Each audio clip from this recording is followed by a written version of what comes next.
Good morning. Welcome to this episode of Outdoor Gear Chat. Oh, it's not as bad as I thought it was. So for our lovely listeners, I get a message saying, when you log on, just hit record immediately. And so with some apprehension, I log on. It could have been worse. This this episode is descending already. It is tense erections of all sizes. And I am joined. Where are you? Your tent's got Wi-Fi. Yeah, I'm in my tent, Wayne. High on the hill. You're not attached. It's not one of those climbing platforms where you're attached to a mountainside, are you? No, not on this occasion. No. I was going to pitch on my front garden because I could get my Wi-Fi there, but we do have builders working on the road, so that wouldn't be convenient. So I am actually going to have to exit my tent because I'm extremely hot. Is it really hot? In the salubrious location of my lounge. A lounge. That's ruined the illusion completely. In my lounge. Ruined the illusion. What's the head torch for? Well, I thought it was a bit dark actually. It's supposed to be really, really nice. I'm putting it in my side storage pocket now. Wayne, I've got a whole load of little pockets in my tent here. Yeah, it's such hot weather, but it's really overcast here. I don't know what it's like with you in same here. It is. It's grey and murky, but still very warm. But yeah, and not the weather to be sat in your lounge inside a tent recording a podcast. I like that. We just have a moment for you to cool down. So we are going to be talking about tents today. A lot of questions to ask, and yeah, I guess you've just outlined one of the beautiful things that I like about my tents is the pockets. The ability to be able to stuff stuff in certain places, and when you come back from a camping expedition, wherever that is, and somebody's lost something, the chances are it's in one of the pockets in a tent somewhere, isn't it? Yeah, packed away carefully. I think pockets are the bane of my life. My husband is like Mr. Uber tent tidy, so he knows where everything is. Everything's folded, everything's got a right place, and I perpetually scratching around in my pile of rubbish on my side of the tent, trying to find like, oh no, where's my, and a little hand will just pop out holding the sock that I'm looking there for. You go. Like, where's the car key? And then like a hand will arrive with the car keys. So consequently, if I go away camping on my own, bizarrely, I am Mrs. Uber organized because it does my head in. Yeah, right. My tidy fairy with me. So and you've just recently been on a solo expedition, haven't you? Will we get to talk about that later on in this cast, or do you think? We can. I mean, I think expedition is a little generous. It was the wilds of the Eden Valley in Cumbria. The Yorkshire Dales. Yeah, that well-known area. It's wild. There was one wild spot, but no, it was just a little 2-day foray off on my own, and just me and my bivy bag and my stove. But that's the brilliant thing. Like sometimes you just don't even need a tent. You don't need any form of erection, and we're going to see how many times we can get double entendres. Yeah, well, I think we should. Well, maybe that should be the question that we ask: is how many times do we say the word erection? No, we're not running a competition on this one, are we? No. So, no. Well, and you and I have had a conversation recently about tarps as well, haven't we? So that's the majority of my tasks today are about sorting out my expedition for next week. Anyway. Go on, let's crack on with some subject matter specifically. So how do I decide what size of tent that I need? So especially, I'm 6'6", I'm like 90 odd kilos, quite wide shouldered, one-man tent, not a chance. No, I mean it's something you really need to pay attention on when you're buying a tent. Not a hasty process, the tent purchase, I have to say. But the diagrams showing internal and external dimensions that you'll get with all quality tents are definitely what you really, really, really need to concentrate on, particularly if you're tall as you are, because a lot of lightweight tents in particular will scrimp on internal space. Right, okay. Squint perhaps is a little, that's a little harsh. That's where they'll shave it off, yeah. Yeah, they'll cut them to, yeah, they're trying to literally shave millimetres of weight off anywhere they possibly can. But look at internal length, definitely, because you need to be able to lay down comfortably. If you're pushing against the ends of your tent, you're going to have condensation issues. You might end up wet with wet feet.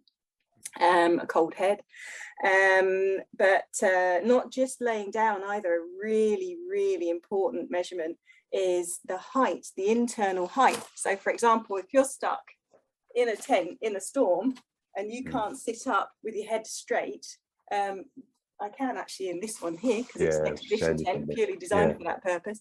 But if it's a super lightweight tent and you're stuck in your tent for a few days and you can't sit up and you've got to have your neck bowed over, that gets really painful and really irritating. So absolutely make sure that internal height is there for you as well. And then, I guess it is. So I know, the people listening out, it's not going to be relevant, but how many people can you fit in that one that you're in at the moment? Is that 2-person, or is it? It is. It's classed as a 2-person. Now, there's actually no industry norm of a person measurement. Yeah. Well, I was hoping it was going to lead on to that, to be honest. Yeah. And that kind of person measurement, it just gives you an idea. So 1, 2, 3, 4, 5. One person is going to be snug for one person. If it's you and a child, you might get away with a 1.5 person. You can get 1.5 person tents for sure. This one you could fit 2 people, or that measurement as well is actually for 2 people laying down. And laying together, but also take a look at the diagrams, because they might show bodies laying shoulder to shoulder, or they might show bodies laying toe to shoulder. So if you imagine a tent, say a 4-person tent, that allows for 4 people laying in the same direction, shoulder to shoulder, that's going to need to be wider than a tent that's allowing 4 people to lay down toes to shoulder, if you like. So if they're laying in opposing directions, that's going to require far less internal space. So that's something to watch out for as well. Yeah, good. And I have an unhappy memory of sharing a one-man tent with my mate Chris. I had Chris when recce in the spine. We spent the night in the field near Crowden, and it was very unpleasant. But we managed to do it, didn't we, Chris? I spooned him all night. I think the biggest we've had 5 people in a 2-person tent. That was the most. That wasn't a comfortable night either. Incredibly snug, isn't it? Yeah, you're not getting much sleeping done at all. You just that's it. It is bordering on the survival stuff more than anything. And then I guess like you said, then there's if you're in a 1-person tent, you've got the potential for a dog or something like that. Possibly in there as well. But I guess again, the question that I was going to ask was about cooking and stuff like that as well. Within those, I've got a really lightweight 1-person tent which has just no external space whatsoever. So there's nowhere to cook or anything like that. There's no, it's a grand term, obviously. There's no awning or porch or anything like that. No bell end. Yeah. I was waiting for that one. Oh my god! Yeah. I lost it now. To be able to change your clothes, or even take your boots off without being inside, and that's fine if you're in a dry climate, isn't it? It's no problem at all. But if you're in a good old British soggy climate, it can take some pretty nifty and strategic planning to stay dry when you cook, or even just coming back to the tent, and if you're doing an overnight, you want to keep everything as dry as possible. It takes a real knack to get used to that. So the little trip that you very kindly called an expedition of mine the other week, it was just me and the bivvy bag, and the first night was dry. That was fine, so I could cook outside. It was absolutely no problem. The second night was very damp, and that's when to really start thinking, because potentially I could have spent another night out, but actually I was absolutely jiggered by the following day, so I decided to call it a day. But I did pack everything up so that I could have had a second night out. But and that was just a case of finding a tree finding a barn that I could cook in. It wasn't particularly the most hygienic of conditions, but it was dry, and I could get my dinner cooked and I could eat it. And then came the delicate task of getting your sleeping mat and your sleeping bag into the bivy bag, and then you in the sleeping bag without getting the whole lot soaking wet.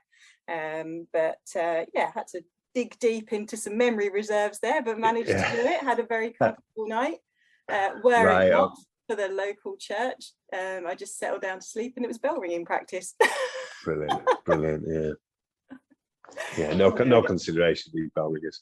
No, it serves me right for being in a field out the back of the pub, doesn't it? Yeah. And that, I guess, you mentioned the question about British summer, I guess, in many respects, but about seasons as well, and then that sort of leads into the type and the I don't know, the shapes, isn't it? Yeah, that's well, seasons, it's a bit of a misleading word, really, because the term season is there to sort of give you an idea of how weatherproof and how strong a tent is, rather than it can just be used in the spring, summer, autumn, or it can be used all year round, because there is the anomaly of the fifth season, the 5 season tent. Exactly. So your 3 season tent, that's ideal for most sort of typical outdoor adventures. They offer great value for money. And they're generally made of lighter materials, or certainly the ones that we stock. Most can handle heavy rain and light dusting of snow, but they're not designed to withstand extended periods of bad weather. They're there to, they reduce weight, and they aid venting in warmer weather through design, really. So there's a lot of mesh involved, which is good in warmer weather, but not so good when it's raining. No. Keeps the midges out. Might not keep the mozzies out, but it keeps the midges out, and nothing keeps the mozzies out. 4 season tent, that's designed for severe weather, so that's going to be made of higher specification fabrics, poles, can take the weight of snow, for example, sustained high winds. And warmth is important as well, so there's less mesh, or there's doors that you can zip over the mesh if you like. As soon as you start using less mesh, you then affect the breathability, and there can be a condensation issue. So it is really important to know and understand condensation, and how to manage your tent environment, particularly if you're cooking. Although it's not advisable to cook inside your tent. Sometimes you have to, there's no choice, but that's where a tarp comes in. They're just fantastic. You can set one of those up, and that's your outdoor kitchen and your gear store. Perfect. Then you've got tons of space in your tent. 5 season tents, those are designed solely for expedition use. So they're made to the highest specification, like this little one here that I'm sitting in. And they're designed for extreme weather, and they've got unique features. So this one, for example, has got, I think the term is extended vestibule, as opposed to bedding. Things have moved on a bit. But what tickled me most is I think the designers were having a laugh because this one's purple. But you can have, so this one has got internal poles. So basically you could actually use it as a bivy bag. You could just crawl in, and then you can put the poles up inside. It's also a single skin, which is, again, ideal for a high, cold, snowy environment. Much like your breathable waterproof jackets, the single skin tent will work best in dry cold, ironically. I know they're designed for wet weather. But it is really only designed for that kind of condition. We did have a customer a while ago who'd come back to us with a tent he purchased online, and was concerned it was leaking really badly. He'd used it for one night on Scarf Fell. In his mind, it was an expedition tent that he'd bought for high altitude climbing, because he was, Scarf Fell was the pinnacle of his climbing. It was fantastic. He'd bought, the best thing for the job in his mind. Unfortunately, it leaked like a sieve. It wasn't actually leaking. There was so much condensation. Inside. It was just running off and pooling on the floor. So we had a chat with him, and we sorted him out and explained why this wasn't ideal for what he was doing, and got him sorted, no problem. But it's a very easy trap to fall in, and that's why we keep sort of banging on about coming in, chatting to us, talking to us. We've spent too many horrible, uncomfortable nights out to want to wish that on any of our customers. So yeah, exactly. You want to share it, don't you? And I guess as importantly, you've spent so much cash on failed kit. And by failed kit, I mean it's not the right stuff for the job that you want. Not for the job that you're wanting to do, or the environment you're going to. It's really important to take that into consideration when you're buying a tent in particular, again, because it's a high value item. Yeah. And so you do a little bit about seasons there, but what about the tent shapes then? What's that all about? So the one that you've got there is relatively domey, for want of the better. This is a dome. Yeah. So a dome has just got a simple dome will have two poles that cross over at the apex, and that's they've often got two doors, which is handy, sometimes two vestibules as well, so you don't have to climb over your tent buddy in the night when you need a wee. It can be quite handy, or you can have a dry and a wet entrance. That also can make a difference. There's also ridge tents. That's the old traditional two apexes with a line in between. So if you did your DV back in the day, the Van Gogh Force 10, which is absolutely mega tent, they went on Everest expeditions, DV expeditions, you name it, they were fantastic. So that's your standard ridge tent, classic shape tent, really quite sturdy when they're pitched correctly, but they can be more sensitive to high winds if the wind shifts or the wind starts slapping the sides and so on. And pitching your tent is really critical as well. That's an art form as well, and we've got actually some really nice little videos about pitching your tent on our Joe Brown Outdoor Academy. So I'll pop those links in the show notes, because that's critical to a good night's sleep. Tunnel tents are pretty much as it says on the packet. They're a tunnel of hoops, if you like, to offer you a high space to weight ratio. Very easy to pitch, and you can often pre-clip the inner and the outer so they go up in one go, which is great if you're moving pitch every day. You can also just use the outer on their own in a bush. So if you've got lots of people, suddenly you need to get into shelter, just pop the outer up, no problem. And then geodesic tents, they've got two or more poles with 5 or more crossing points. If they've got fewer than 5, they are semi-geodesic. You keeping up? No, it's made my eyes go funny. Which are lighter, not as strong. But geodesic are, without question, the strongest kind of tent design. So they're ideal for anyone camping in wild weather or heading off on expedition.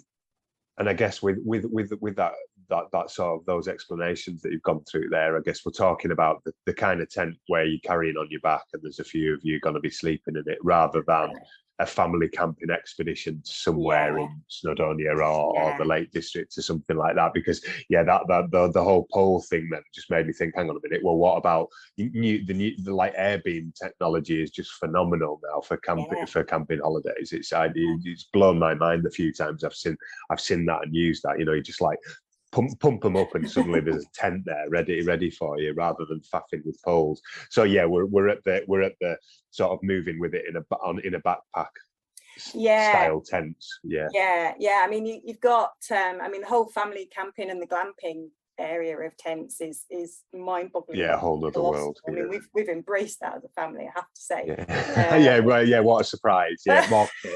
More kit, yes please. We went all out when the kids were small. We just went for a trailer tent, and it was so huge they could ride their pedal bikes around in it. I was going to say, I think we've had this conversation before. I had the same when we were kids, and then when Eleanor was small we had one as well. We bought a second-hand 80s one for 400 quid or something. It was amazing. They're awesome. But sleeping under cotton is just wonderful. I far prefer it to nylon or polyester. It's just, I don't know what it is, it's just lovely. But oh my word, trying to dry the things after you've come back from a wet holiday. And that goes the same if you have a bell tent, one of the lovely, the traditional glamping bell tents. They're so pretty. But any form of large tent, you really, before you buy, tip to the wise. We've had a lot of customers come in complaining about this, where they bought the hugest tent possible, come home from a trip, they've not had the space to dry it, so it's gone mildewed. Well, that's it. You need a football field to dry it on, don't you? And most of us don't have anywhere near that space. Well, that's an important thing though, because what's the difference between the different materials that tents are made of then? So Yeah, well, cotton, that's obviously the traditional material. Ideal if weight isn't an issue, but I've still got, I still go shivery at having to carry a wet force 10 for my D&V for days and days. They do get exceptionally heavy when they're wet. But basically, cotton fibres simply absorb the water and they expand, so that seals the fabric. And that's why if you actually push against it, that's why water will come through. But because the fabric itself isn't waterproof, but it does just its natural way that it deals with water, it keeps water out. But it can mold very quickly if it's stored when wet. You can kill the molds. There's products you can use to kill the mold. There's products you can use to reproof your cotton tent as well. But once that mold is there visually, you can't get rid of it. So you can kill it, but once it's there visually, if it looks green, then there's got to be a stain. Nylon and polyester fabrics, both lightweight and durable synthetic fabrics used in lightweight tents, really easy to care for. But these do still, it is really important to keep them dry. Even if you've got sort of wet, damp grass, they might not mildew, but they will niff badly. Nylon has got really good resistance to abrasion, to fungi as well, insects, chemicals, and mildew, and it can be made to a really lightweight. Both nylon and polyester can use a ripstop method of construction. So if you look at quality tent fabric, it'll have a grid on it, and that grid is a mixture of thin fibres and thicker fibres. So if you get a tear or a rip, the end of that tear will only go to the next major line. So you end up with a square. It's not uncommon to see a square rip. And so that works a treat. You can just bang some tape on it, no problem. Polyester is actually heat resistant and it's UV resistant as well. So if you're going to altitude or you'll be camped on a glacier, then go for a polyester fly sheet. It stretches a lot less than nylon as well. So when it's wet, if you've come back to your tent when it's wet and it's all saggy, that's because the fabric's expanded. Just adjust your guy lines. You can, before now, when we've been on long trips, we've actually popped some bungee cord on the end of our guy lines attached to the tent, and that just allows for that shrinkage and that expansion in wet or hot weather as well. Right. Well. So there's lots of little additional bits and pieces you can do, but lots of extra faffing, as you said before. Is that tinkering with the tent? Once it's erect, you start faffing with it. Yeah. Brilliant. So and then you've mentioned like the waterproofedness quite a few times within that. And what is there a more waterproof one than others? Is cotton more waterproof, for example, or? Well, cotton. It's not obvious. No, I think the hydrostatic head is it's like a laboratory test, and you'll see that some tents are more waterproof than others.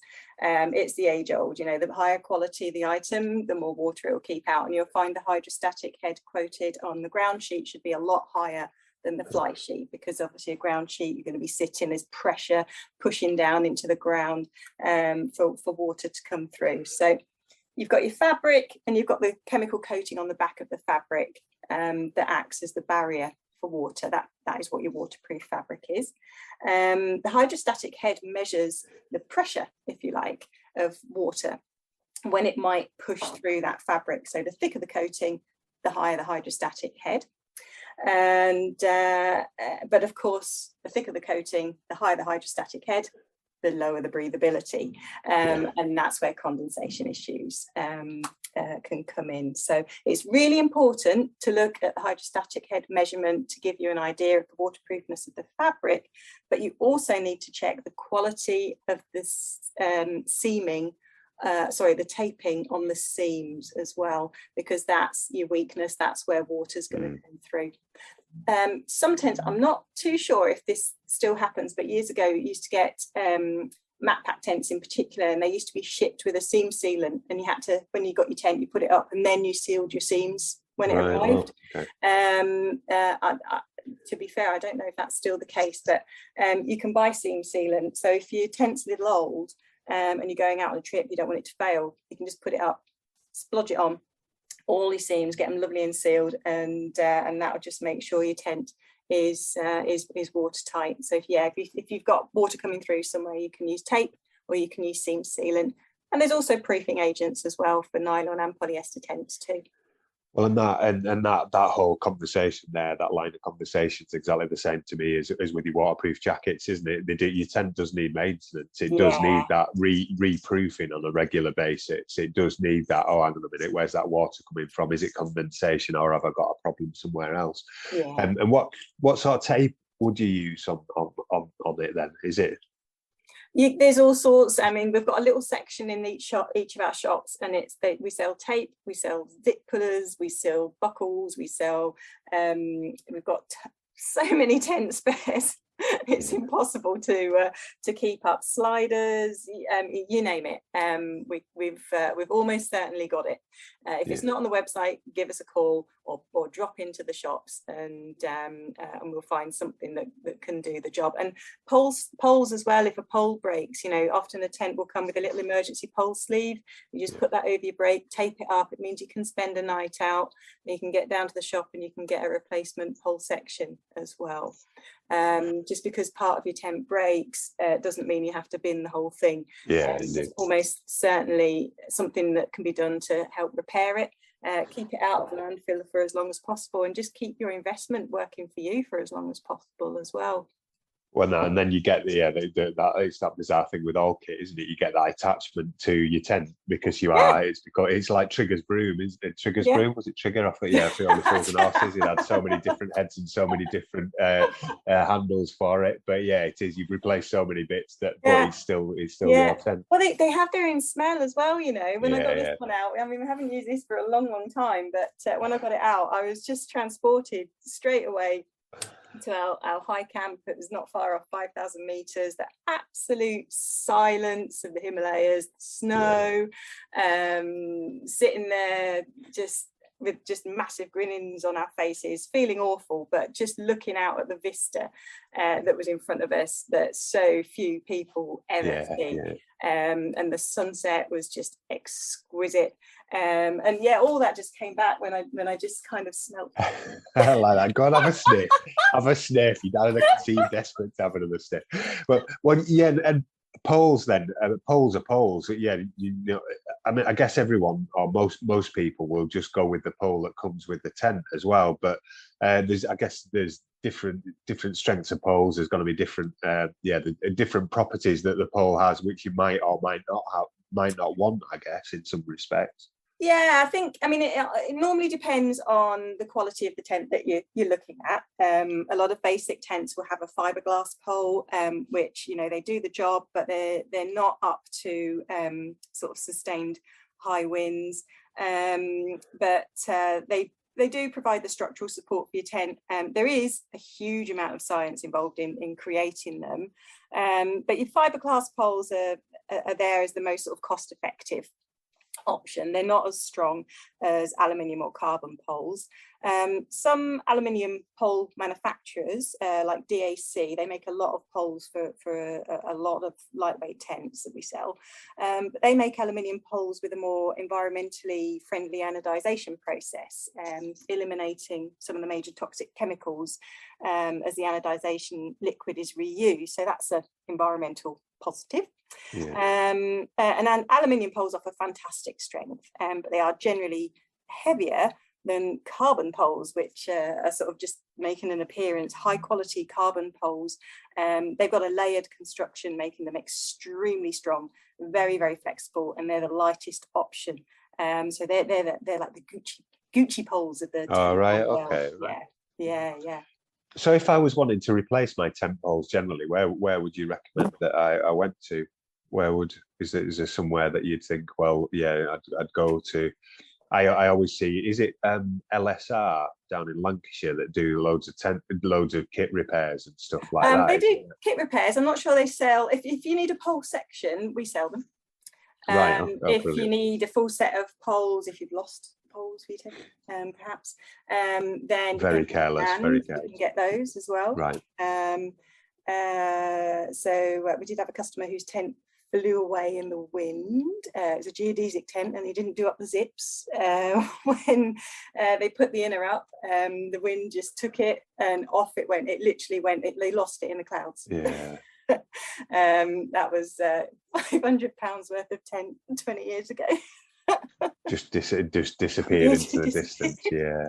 They got it back. It was found in a tree actually in Langdale, and brought it in to be completely repaired, and we got it repaired, but it's an expensive episode.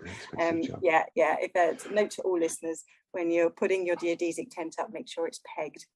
Well, I was just going to say exactly that. Yeah, so pegs is an important thing which we've sort of glossed over up until now. So my super lightweight tent has some amazing titanium pegs, but they're like needles. I don't understand how they keep anything in the ground. But admittedly, my son, we were on a camping trip with my son, and it was a little bit windy. They stayed overnight. I stayed all night, but they're ridiculous. They're just like tiny little needles, as opposed to the massive stone pegs, which I'm a huge fan of for all sorts of reasons.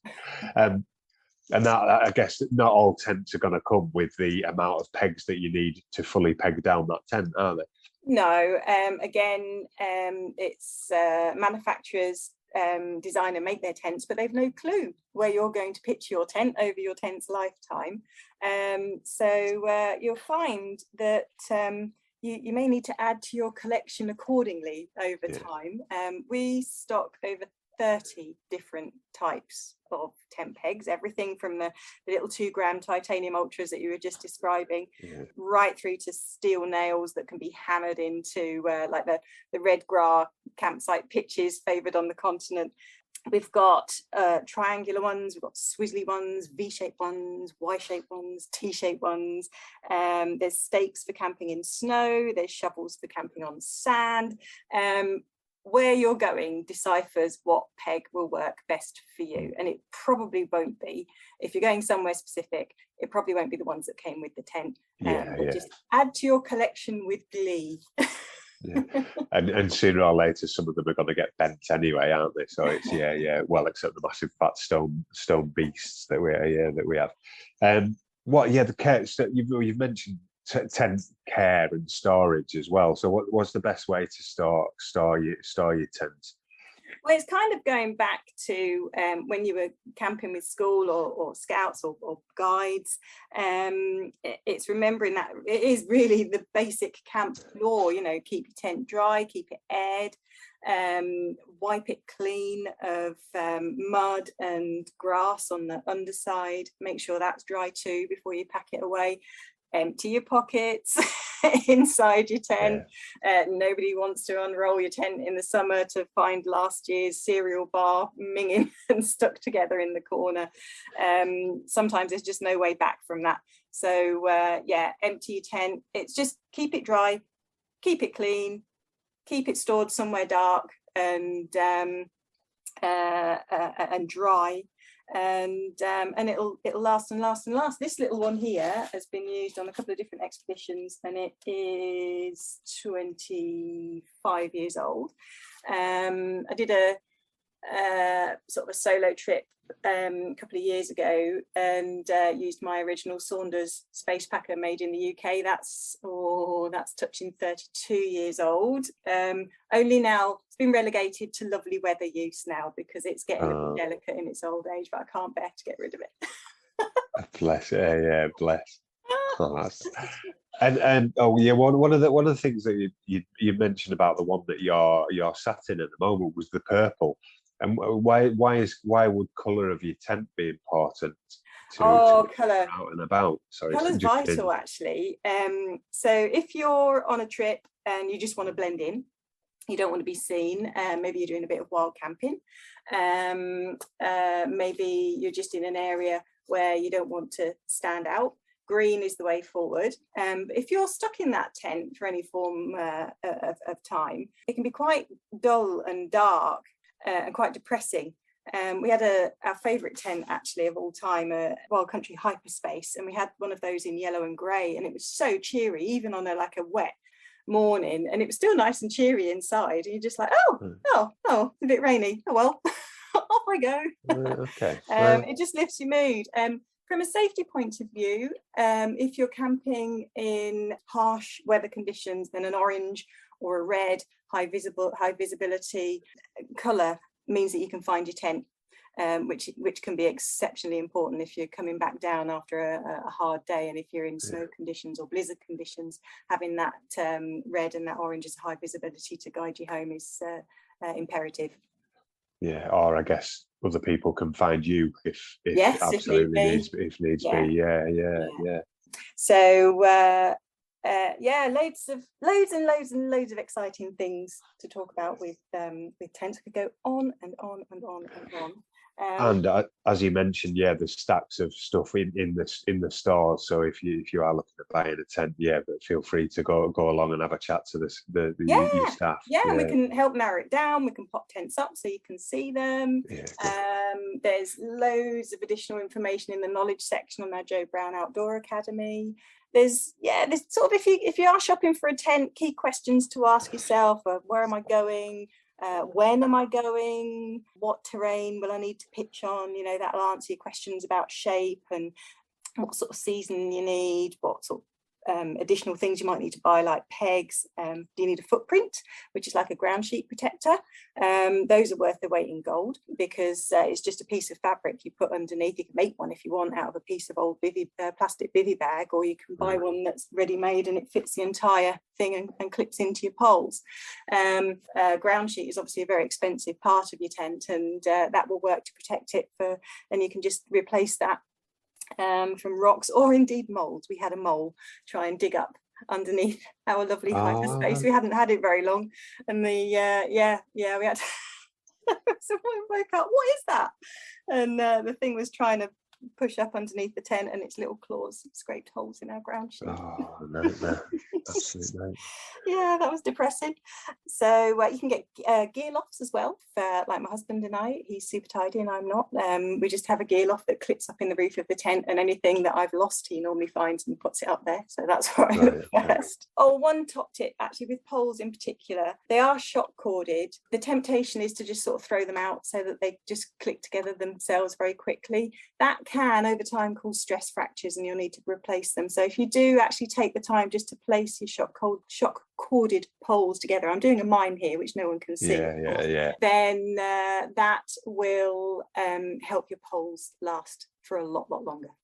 Okay, that is top tip, that one, isn't it? I like that one, as with loads of them, obviously. So we're into less than a minute of this one, so I think we'll sign off there for this one. So that has been tents, erections of all sizes. I don't think we got the erection count up quite as high as we might have. No, we should have had a little triangle, shouldn't I?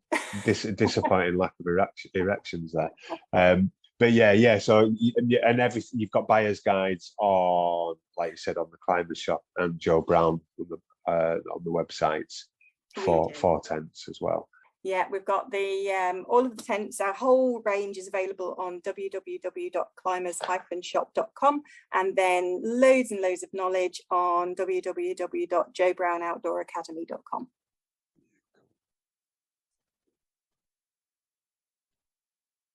Okay, I'll call you back.